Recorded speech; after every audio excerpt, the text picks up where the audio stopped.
तो भाई पिछले संडे हम गए थे जू घूमने। हमारी जेब में पैसे कम थे, इसलिए हम थोड़ी देर पहले पैदल चले। फिर हमने एक एटीएम से पैसे निकाले, जिसके बाद हम इतने अमीर हो गए कि हमने एक प्राइवेट बैटरी रिक्शा हायर किया। मुझे पता है आपका इस वीडियो में ज़्यादा इंटरेस्ट होगा नहीं, लेकिन मैं भी क्या करता, मेरे पास थोड़ा नेट बच रहा था, सोचा एक वीडियो ही पेल दूँ। और थोड़ी देर बाद हम पहुंच गए जू, और जू में हमने अपने से अलग दूसरे जानवर भी देखे। और जानवर देखने से पहले हमने सोचा क्यों ना थोड़ी सी पेट पूजा कर ली जाए, क्योंकि जू काफ़ी बड़ा है। और थोड़े से नाश्ते के चक्कर में हमने ज़्यादा ही कम नाश्ता किया, इसलिए हमें बाद में काफ़ी ज़्यादा भूख लगी। फिर आई बारी टिकट लेने की, जहाँ पर टिकट था 70 रुपये का और बच्चों के लिए था 35 रुपये का। और जू में एंट्री करने के बाद ही हम पहुंचे साइकिल स्टैंड पर, जो 40 रुपये पर घंटे के हिसाब से साइकिल दे रहा था। लेकिन हमारे एक दोस्त ने बजट का ड्रामा करके हमें साइकिल अफोर्ड नहीं करने दी, जिसके बाद हमने उस दोस्त का अपनी गाली से पूरे दिन सम्मान किया। और फिर शुरू होता है जानवरों को देखने का सफ़र। सबसे पहले हमने कुछ बंदर देखे, जिसमें काफ़ी तरह के बंदर इस जू में आपको देखने को मिल जाएंगे। और ये बंदर तो शायद लग रहा था तेरे नाम मूवी देख के आया है। और चिड़ियाघर में जितने भी जानवर थे उन्हें देखकर थोड़ा सा दुखी हुआ, क्योंकि वो जानवर पिंजरे में लगातार काफ़ी समय से रह रहे हैं। और फिर हम आगे बढ़े और हमने अपने बजट से थोड़े से पैसे निकाले, आइसक्रीम खरीदी। 30 वाली आइसक्रीम हमें 40 में दी जा रही थी, क्योंकि टैक्स ज़्यादा ही था। उस टैक्स के बारे में थोड़ी सी चर्चा भी की। और फिर हम आगे बढ़े और हमने देखा पायरेट्स ऑफ कैरिबियन वाला तोता, जो देखने में काफ़ी ज़्यादा बड़ा है, काफ़ी ज़्यादा सुंदर भी है। और ऐसे ही तोते वहाँ बहुत सारे तोते थे, अलग अलग तरह के। कुछ तो देखने में मुर्गे जैसे लग रहे थे। और फिर मैंने अपने दोस्तों के कहने पर थोड़ा सा डांस किया, जो लोगों को काफ़ी ज़्यादा पसंद आया, और किसी ने भी मेरी तारीफ़ नहीं की। और जब हम भालू के पास पहुंचे तो हमें लगा कि हमारे टिकट के पैसे वसूल हो गए, क्योंकि भालू काफ़ी ज़्यादा पास था। फिर मैंने थोड़ा सा पानी पिया, क्योंकि मैं थक गया था बकलोली करते करते।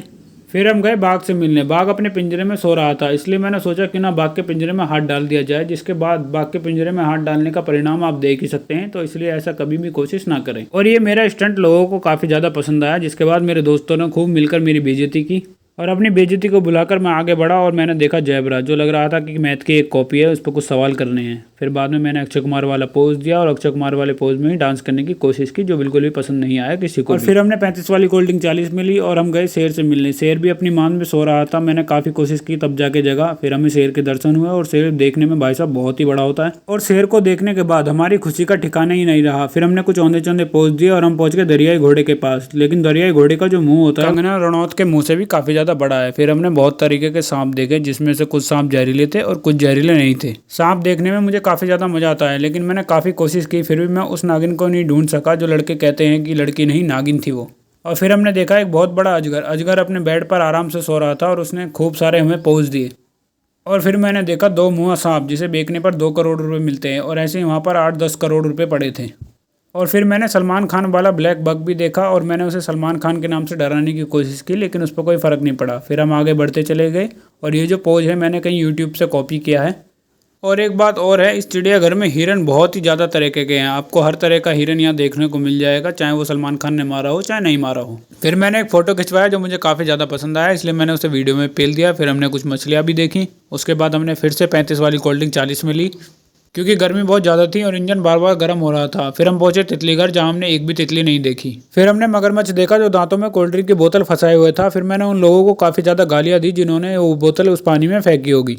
फिर हम पहुंचे गीदड़ के पास। गीदड़ सचमुच का गीदड़ निकला, और अपनी मान से बाहर ही नहीं आया। बेशक मैंने उसे काफ़ी बार ललकारा, लेकिन वो बाहर नहीं आया। फिर हम आगे बढ़े और हमने नकली के डायनासोर देखे, लेकिन असली का गैंडा देखा। और गैंडे की खाल भाई साहब देखने में बहुत ही ज़्यादा मजबूत लगती है। फिर हम पहुंचे तेंदुए के पास, और तेंदुए को हमने आवाज़ लगाई तो वो हमारे पास आ गया और कहने लगा यहाँ से चले जाओ, वरना तुम्हारी दही तोड़ दी जाएगी। और तेंदुआ काफ़ी देर तक एक ही जगह इधर से उधर घूमता रहा, और उसे देख कर थोड़ा सा मुझे दुख भी हुआ, क्योंकि उसके पास एरिया बहुत कम था। फिर हम आगे बढ़े। मैंने सोचा क्यों ना थोड़ा सा ठंडा हो लिया जाए, इसलिए मैं पानी के फुहारे के नीचे खड़ा हो गया। और फिर हम पहुंचे मिशन इम्पॉसिबल की शूटिंग करने, जिसमें हम तीनों लोगों ने शूटिंग में भाग लिया। और एक हमारे कैमरामैन थे, जिन्होंने कहा कि वो बच्चों के गेम नहीं खेलते। और इस खेल का टिकट था 60 रुपये, और 60 रुपये कोई ज़्यादा नहीं है, क्योंकि इसमें काफ़ी ज़्यादा मज़ा भी आने वाला था, और जो हमें आया भी। इस गेम में काफ़ी ज़्यादा स्टेज थी, जिसमें से पहली स्टेज ये थी, जिसमें एक सीढ़ी की तरह बना हुआ था, और हम निकलते हुए चले गए, जिसमें तिवारी और मनीष जी पीछे ही रह गए थे, बहुत सुस्त हैं। और मैं आगे बढ़ता ही चला गया। और मेरे दोनों साथी इतने ज़्यादा सुस्त थे कि बीच में मैंने उन्हें 1-2 चांटे भी लगाए। फिर ऐसे 1-2 चांटे के बाद हम आगे बढ़े, और धीरे धीरे हम पहुँचे 3rd स्टेज पे, जो कि थी। फिर हम एक पतली सी रस्सी से आगे बढ़े, जिसमें मुझे बिल्कुल भी डर नहीं लग रहा था, लेकिन पता नहीं लोग क्यों कह रहे थे कि मेरी टांगें कांप रही हैं। बात करें हम इसके टिकट की, तो 60 रुपये में ये कोई बुरी डील नहीं थी। इसमें काफ़ी ज़्यादा मज़ा भी आया। और फिर बारी आती है मिशन इम्पॉसिबल को ख़त्म करने की, और मुझे इस जू में घूमने में पूरा मज़ा आया। दोस्तों, अगर वीडियो अच्छी लगी हो तो वीडियो को ज़रूर देखें, और ना अच्छी लगी हो तो म्यूट करके देखें। अच्छा, फिर मिलते हैं ब्रेक के बाद।